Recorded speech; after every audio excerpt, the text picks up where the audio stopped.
আপনি যখনই আপনার ঘরের মধ্যে প্রবেশ করবেন, নবীজির শিখানো ছোট্ট 3টি কাজ যদি আপনি করতে পারেন, নবীজি ওয়াদা করে বলেছেন আপনার সেই ঘর থেকে আল্লাহ অভাব অনটন দূর করে দিবে। বৃষ্টির মতো রিজিক, টাকা পয়সা, ধন সম্পদ আপনার ঘরের মধ্যে আল্লাহ রাব্বুল আলামিন দিবে। আল্লাহু আকবার। মনে রাখবেন, শুধু ইনকাম করলেই বড়লোক হওয়া যায় না। আপনি যদি ইসলামকে না মানেন, সুন্নতকে না মানেন, নবীজির শিখানো পথে না চলেন, ইনকাম করেই আপনি বড়লোক হতে পারবেন না। এরকম অনেক মানুষ আছে লাখো লাখো টাকা ইনকাম করে, হাজার হাজার টাকা ইনকাম করে, কিন্তু কোনো বরকত নাই। তাদের টাকা পয়সা এক দিক দিয়ে আসে ঘরের মধ্যে, আরেক দিক দিয়ে চলে যায়। এই জন্যে নবীজির সুন্নাহ এই 3টি কাজ যদি আপনি ঘরের মধ্যে প্রবেশ করার সময় করতে পারেন, অবশ্যই আপনি কিছুদিনের মধ্যেই ধনী হয়ে যাবেন। অভাব অনটন আল্লাহ রাব্বুল আলামিন আপনার ঘর থেকে বের করে দিবে। তাই মনোযোগ সহকারে ভিডিওটা দেখুন, আলোচনাটা শুনে এই সহজ 3টি কাজ করুন ঘরে প্রবেশ করার সময়। প্রিয় দিনী ভাই এবং বোনেরা, আল্লাহ রাব্বুল আলামিন যদি আপনাদের রিজিকের মধ্যে বরকত না দেয়, তাহলে কিন্তু ধনী হতে পারবেন না।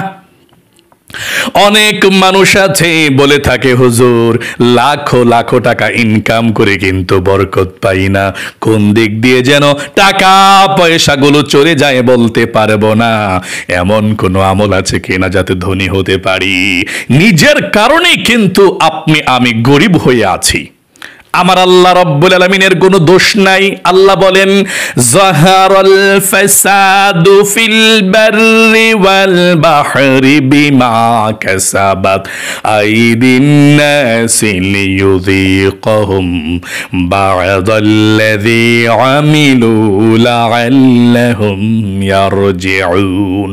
আল্লাহ বলেছেন, জল এবং স্থলের মধ্যে যেই সমস্ত প্রাণীগুলো আছে, প্রত্যেকটি প্রাণী তাদের নিজের হাতের কামাইয়ে সুফল এবং কুফল ডেকে আনে। আল্লাহ রাব্বুল আলামিন বলেছেন, আল্লাহর পথে চলার জন্য নবীজি বলেছেন, আমার শিখানো সুন্নাহ অনুযায়ী চলো, ঘরের মধ্যে প্রবেশ করবা। এও আল্লাহ রাসূলের সুন্নাহ আছে, কিন্তু আপনি সেই 3টা গুরুত্বপূর্ণ সুন্নাহ পালন করেন না। এই জন্য আপনার ঘরের মধ্যে বরকত নাই। এই জন্য আল্লাহর রাসূল যেভাবে ঘরের মধ্যে প্রবেশ করেছে এভাবে প্রবেশ করবেন। টাকা পয়সা ধন সম্পদ রাখার জায়গা পাবেন না, এত পরিমাণ আল্লাহ রাব্বুল আলামিন ধন সম্পদ আপনাকে দিয়ে দিবে।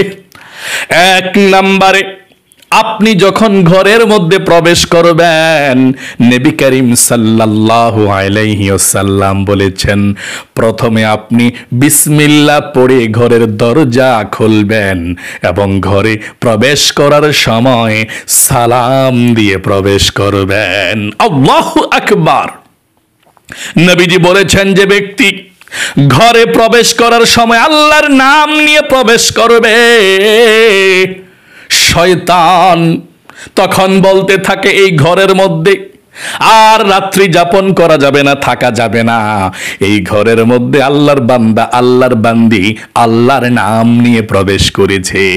এবং এই হাদিসের মধ্যে আল্লাহ রাসূল বলেছেন, যে ব্যক্তি খাবার খাওয়ার শুরুতে কিংবা প্রত্যেকটা কাজের শুরুতে বিসমিল্লাহির রহমানির রহিম বলে শুরু করে খাবার, তাহলে ফেরেশতারা বলতে থাকে এই ঘরের মধ্যে তোমরা আজকে খাইতেও পারবা না, থাকতেও পারবা না।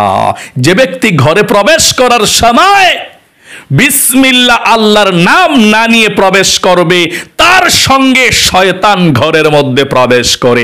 নাউজুবিল্লাহ। যে ব্যক্তি খাবারের শুরুতে বিসমিল্লাহির রহমানির রহিম বলে খাবার শুরু করে না, তার সঙ্গে শয়তান খাবারের মধ্যে যুক্ত হয়ে যায়। এই জন্য একটি গুরুত্বপূর্ণ সুন্নাহ, আল্লাহর রাসূল বলেছেন, তোমরা ঘরের মধ্যে যখন প্রবেশ করবে সর্বপ্রথম আল্লাহর নাম নিয়ে প্রবেশ করবে। বিসমিল্লাহির রহমানির রহিম বলে দরজা খুলবে, ছিটকারি খুলবে, কিংবা বিসমিল্লাহির রহমানির রহিম বলে কলিং বিল চাপবে। আপনি বিসমিল্লাহ বলে আপনার দরজা খুলুন, গেট খুলুন এবং যদি কলিং বেল থাকে বিসমিল্লাহির রহমানির রহিম বলে চাপুন। আল্লাহর নাম নিয়ে আপনি ঘরের মধ্যে প্রবেশ করবেন। আপনি আল্লাহর নাম নিয়ে বিসমিল্লাহ বলে এবং সালাম দিয়ে প্রবেশ করবেন। আসসালামু আলাইকুম ওয়া রাহমাতুল্লাহ। প্রথমে বিসমিল্লাহ, তারপর সালাম। এক নম্বরে আম্মাজান হযরত আয়েশা রাদিয়াল্লাহু তাআলা আনহা বলেছেন, আল্লাহর নবীজির সঙ্গে আমি যত বৎসর সংসার করেছি, আল্লাহর রাসূলকে প্রথমে সালাম দেওয়ার জন্য আমি চেষ্টা করেছি। কোনোদিন কোনো সময় আমি আয়েশা নবীজিকে প্রথমে সালাম দিতে পারি নাই। আল্লাহর রাসূল যেখান থেকে ঘরে ফিরতেন সর্বপ্রথম সালাম দিয়ে দিতেন। এমনকি আম্মাজান হযরত আয়েশা রাদিয়াল্লাহু তাআলা আনহা বলেছেন, আমি দরজার পাশে দাঁড়িয়ে থাকতাম, লুকিয়ে থাকতাম আল্লাহর রাসূল যাতে আমাকে না দেখে সালাম দেওয়ার জন্যে। নবীজির স্ত্রী আম্মাজান হযরত আয়েশা বলেন, তারপরেও আমি আল্লাহর রাসূলকে প্রথমে এই সালাম দিতে পারি নাই। এই জন্যে আপনি পুরুষ হন, মহিলা হন, হিংসা বিদ্বেষকে দূর করে প্রথমে সালাম দিন ঘরে প্রবেশ করার সময়। আসসালামু আলাইকুম ওয়া রাহমাতুল্লাহ বলে সুন্দর করে আপনি সালাম দিয়ে ঘরের মধ্যে প্রবেশ করবেন। আপনি স্ত্রী, আপনি সালাম দেন ঘরে প্রবেশ করার সময়। আপনি পুরুষ, আপনি সালাম দেন। আপনি সন্তান, মা বাবাকে সালাম দিন। একে অপরকে সালাম দিয়ে ঘরের মধ্যে আপনি প্রবেশ করবেন। এখন বলতে পারেন, হুজুর ঘরের মধ্যে তো কোনো মানুষ নাই, তাহলে সালাম দিতে হবে কিনা? হ্যাঁ, অবশ্যই আপনি যখন ঘরের মধ্যে প্রবেশ করবেন আপনি সালাম দিবেন কেউ না থাকলেও, কারণ ঘরের মধ্যে ফেরেশতা এবং জিন থাকতে পারে, অবশ্যই আছে, তারা সালাম গ্রহণ করবে। এই জন্যে খালি ঘরের মধ্যে প্রবেশ করলেও সালাম দিয়ে ঘরের মধ্যে প্রবেশ করা হচ্ছে সুন্নাহ। 2 নম্বরে আপনি ঘরের মধ্যে প্রবেশ করে সর্বপ্রথম সূরাতুল ইখলাস কম পক্ষে একবার পাঠ করবেন। আপনি ধনী হয়ে যাবেন, টাকা পয়সা চতুর্দিক থেকে আসতেই থাকবে, পৃথিবীর এমন কোনো শক্তি নাই আপনাকে আটকানোর জন্য। নবী করিম সাল্লাল্লাহু আলাইহি সাল্লামের সাহাবী এসে বলল, ইয়া রাসূলুল্লাহ, আমি এমন চেষ্টা করি দুনিয়ার জন্য, কিন্তু দুনিয়া পাই না, খুব গরিব অবস্থায় আছি, টাকা নাই, পয়সা নাই, ঋণগ্রস্ত হয়ে আছি। ইয়া রাসূলুল্লাহ, দুনিয়া আমার থেকে পশ্চাত্য বরণ করেছে, পিঠ ফিরিয়ে ফেলেছে, আমি দুনিয়া পাই না, ধনী হতে পারছি না। আমাকে সহজ একটি আমলের কথা বলে দিন যাতে আমি ধনী হতে পারি। নবী করিম সাল্লাল্লাহু আলাইহি ওয়াসাল্লাম বলেছেন, তুমি যখনই ঘরের মধ্যে প্রবেশ করবে, ঘরে প্রবেশ করার পর সূরাতুল ইখলাস কম পক্ষে একবার পাঠ করবে। আল্লাহ রাব্বুল আলামিন তোমাকে ধনী বানিয়ে দিবে, অভাব অনটনগুলোকে আল্লাহ রাব্বুল আলামিন দূর করে দিবে। 1 সপ্তাহ পর সাহাবী আল্লাহর নবীজির সঙ্গে সাক্ষাৎ করে বলল, ইয়া রাসূলুল্লাহ ওয়া ইয়া হাবিবাল্লাহ, সূরাতুল ইখলাসের আমলটি আমাকে দিয়েছিলেন, আমি যখনই ঘরের মধ্যে প্রবেশ করতাম বাহির থেকে এসে তখনই সূরাতুল ইখলাস পাঠ করতাম। আল্লাহ রাব্বুল আলামিন আমাকে সূরাতুল ইখলাসের বরকতে এত ধন সম্পদ দিয়েছেন আমার রাখার জায়গা নাই। আল্লাহ আমাকে বড়লোক ধনী বানিয়ে দিয়েছেন। সকলে বলি সুবহানাল্লাহ। এখন বলতে পারেন, তাহলে নবীজি কেন খেয়ে না খেয়ে থাকতেন? টাকা পয়সা ছিল না নবীজির। আল্লাহর নবীজিকে আল্লাহ বলেছিলেন, নবী হে, উহুদ পাহাড়গুলো 7 থেকে 8 কিলোমিটার লম্বা চওড়া। আল্লাহ বলেছেন, নবী হে, আপনি বলুন এই উহুদ পাহাড়টা আপনাকে স্বর্ণের করে দেই, আপনি যেই জায়গায় যাবেন পাহাড়টা দৌড়াবে আপনার সঙ্গে। স্বর্ণের পাহাড়, পৃথিবীর মধ্যে আপনার মতো ধনী কেউ থাকবে না। এত ধন সম্পদের মালিক নবী আপনাকে বানিয়ে দেই, সারা পৃথিবীর মানুষ বুঝুক আপনি সবচেয়ে ধনী আল্লাহর হাবিব। আল্লাহর রাসূল বলেছেন, আয় আল্লাহ, প্রয়োজন নাই, আমি দুনিয়ার মধ্যে এত সম্পদ চাই না, দুনিয়ার মধ্যে বেশি দিন থাকতে পারবো না, একবেলা খেয়ে থাকবো, একবেলা না খেয়ে থাকবো, এটাই ভালো। যখন খাবো তখন আলহামদুলিল্লাহ বলবো, যখন না খাবো না পাবো তখন তোমার মুখাবেক্ষী হয়ে থাকবো, দোয়া করবো, কান্নাকাটি করবো, এটাই আমার কাছে সবচেয়ে ভালো। আল্লাহ রসুল চায় না, এই জন্যে আল্লাহ তাআলার কাছ থেকে তিনি নেয় না, দুনিয়া নেয় না, কষ্টেই ছিলেন তিনি। কিন্তু এখন যে অবস্থা, বর্তমানে টাকা ছাড়া চলা যায় না, আমাদের দেশের মধ্যে অবস্থা বিশাল খারাপ। আপনাকে আমল করতে হবে নবীজির শিখানো, আপনি 100% ধনী হবেন। যখনই ঘরের মধ্যে প্রবেশ করবেন সূরা ইখলাস মন থেকে আপনি মুখস্থ পাঠ করবেন সুন্দর করে, ওযু না থাকলেও পাঠ করতে পারেন, কোনো সমস্যা নেই। যখন ঘরে প্রবেশ করবেন প্রথমে বিসমিল্লাহ বলে আপনি সালাম দিয়ে প্রবেশ করবেন। প্রথমে আপনি সালাম দিয়ে প্রবেশ করবেন, আসসালামু আলাইকুম ওয়া রাহমাতুল্লাহ। তারপরে ঘরের মধ্যে প্রবেশ করে আপনি সূরা ইখলাস পাঠ করবেন এভাবে, বিসমিল্লাহির রহমানির রহিম, কুল হুয়াল্লাহু আহাদ, আল্লাহুস সামাদ, লাম ইয়ালিদ ওয়া লাম ইউলাদ ওয়া লাম ইয়াকুল লাহু কুফুয়ান আহাদ। এভাবে আপনি সূরাতুল ইখলাস পাঠ করবেন ঘরের মধ্যে প্রবেশ করে।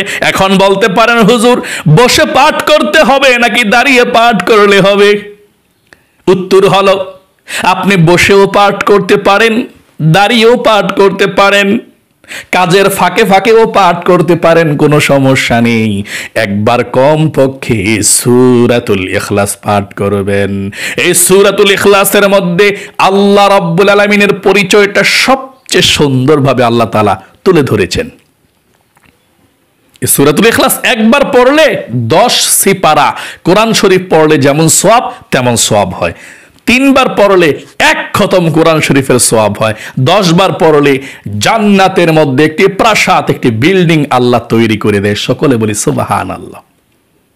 3 নম্বরে আপনি যখনই কোনো খাবার খাবেন, যখনই কোনো কিছু করবেন, আপনি বিসমিল্লাহ ছাড়া কিন্তু কোনো খাবার খাবেন না। আপনি যখন ঘুমাতে যাবেন দরজা বন্ধ করবেন, বিসমিল্লাহির রহমানির রহিম বলে বন্ধ করবেন।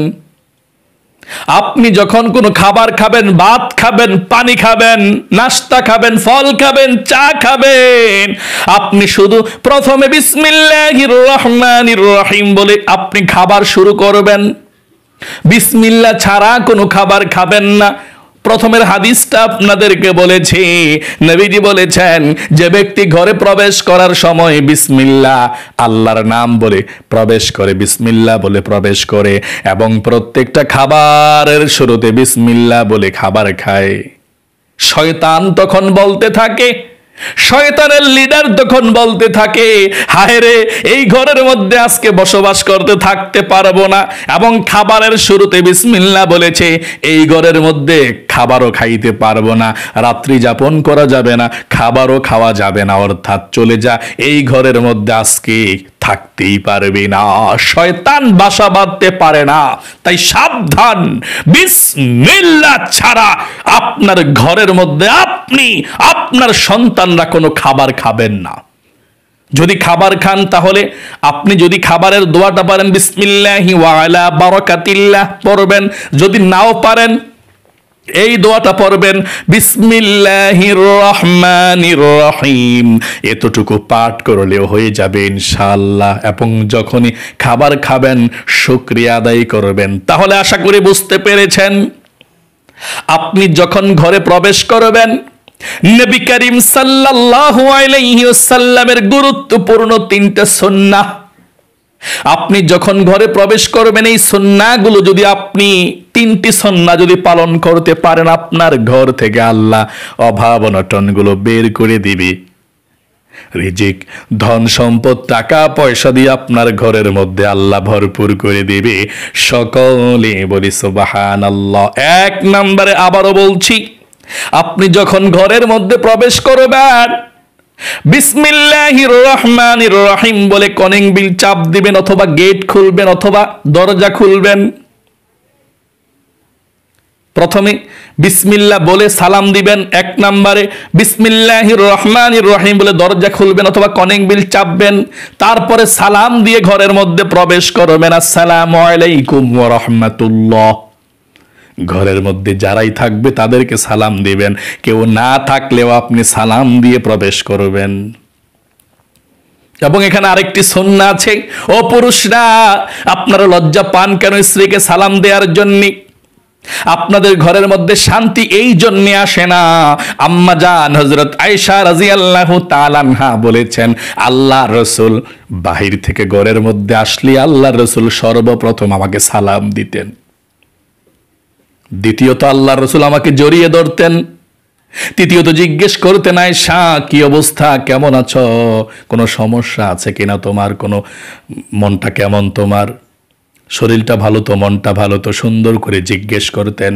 আজকে দেখা যায় অনেক পুরুষ ঘরের মধ্যে আসে, স্ত্রীকে সালাম দেয় না, স্ত্রীকে বুকে জড়িয়ে সুন্দর করে বলে না তোমার কোনো সমস্যা আছে কিনা, কি খেতে মন চায়, তোমার মনটা কেমন। আল্লাহ রসুলের সুন্নাহ অনুযায়ী যদি জীবন যাপন করেন, আল্লাহর কসম করে বলছি, আল্লাহ রাব্বুল আলামিন সংসারের মধ্যে মোহাব্বত ভালোবাসায় ভরপুর করে দিয়ে জান্নাতি সুখ আপনার ফ্যামিলির মধ্যে শান্তি শান্তি ভরপুর করে দিবে।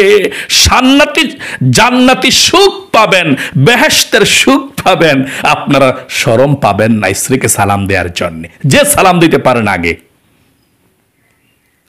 এই জন্যে আপনি ঘরের মধ্যে প্রবেশ করার সময় সালাম দিবেন, আসসালামু আলাইকুম ওয়া রাহমাতুল্লাহ। 2 নাম্বার, সূরাতুল ইখলাস পাঠ করবেন, ওযু করা লাগবেন, ওযু ছাড়াও পাঠ করতে পারেন। ঘরের মধ্যে প্রবেশ করে বসে অথবা দাঁড়িয়ে আপনি সূরা ইখলাস মনোযোগ দিয়ে কমপক্ষে একবার পড়বেন, 3 বার পড়লে ভালো, একবার পড়লে কমপক্ষে। বিসমিল্লাহির রহমানির রহিম, কুল হুয়াল্লাহু আহাদ আল্লাহুস সামাদ লাম ইয়ালিদ ওয়া লাম ইউলাদ ওয়া লাম ইয়াকুল লাহু কুফুয়ান আহাদ। 3 নম্বরে নবীজি বলেছেন, যখনই আপনি খাবার খাবেন, পানি খাবেন, বিসমিল্লাহির রহমানির রহিম, ভাত খাবেন, বিসমিল্লাহির রহমানির রহিম, ফল খাবেন, নাস্তা খাবেন, চা খাবেন, যেই কোনো খাদ্য খাবেন, বিসমিল্লাহির রহমানির রহিম বলে আপনি খাবার শুরু করবেন, ইনশাআল্লাহ আল্লাহ রাব্বুল আলামিন আপনাদের পরিবার সংসারের মধ্যে বরকতে বরকতে ভরপুর করে দেখ, আপনাদের সকলের অভাব অনটনগুলোকে দূর করে দেখ, ধনী বানিয়ে দেখ। সকলে কমেন্ট বক্সের মধ্যে লিখবেন আমিন এবং ভিডিওতে একটি লাইক দিবেন। যারা কমেন্ট বক্সের মধ্যে আমিন লিখে দোয়াতে অংশগ্রহণ করেছেন এবং ভিডিওতে একটি লাইক দিয়েছেন, আল্লাহ এই 2টি হাত দিয়ে মক্কা মদিনা স্পর্শ করে এসেছি, তোমার এই নগণ্য বান্দাকে তুমি কবুল করেছো, 2 ফোঁটা চোখের পানি ছেড়ে দিয়ে মক্কাকে সাক্ষী রাখার মতো তুমি তৌফিক দিয়েছো। আল্লাহ এই 2টি হাত উঠিয়ে তোমার বান্দা বান্দীদের জন্য দোয়া করছি মন থেকে। যারা কমেন্ট বক্সের মধ্যে আমিন লিখে দোয়াতে অংশগ্রহণ করেছে, তাদের অভাব তুমি রাখো না। এই 3টি আমল সালাম দিয়ে প্রবেশ করতে পারে, সূরা ইখলাস পড়তে পারে এবং খাবারের শুরুতে, যে কোনো শুরুতে খাবারের বিসমিল্লাহ পড়তে পারে। আল্লাহ সেই তৌফিক দিও, অভাব দূর করে দিও, লক্ষ লক্ষ টাকার মালিক বানিয়ে দিও, মক্কা মদিনায় নাও, আমিন। আজ এ পর্যন্তই, আবারও অন্য কোনো ভিডিওতে দেখা হবে ইনশাআল্লাহ। সেই পর্যন্ত আপনাদের সকলের সুস্বাস্থ্য আল্লাহর কাছে কামনা করে আজ এখানে বিদায় নিচ্ছি। আসসালামু আলাইকুম ওয়া রাহমাতুল্লাহি ওয়া বারাকাতুহু।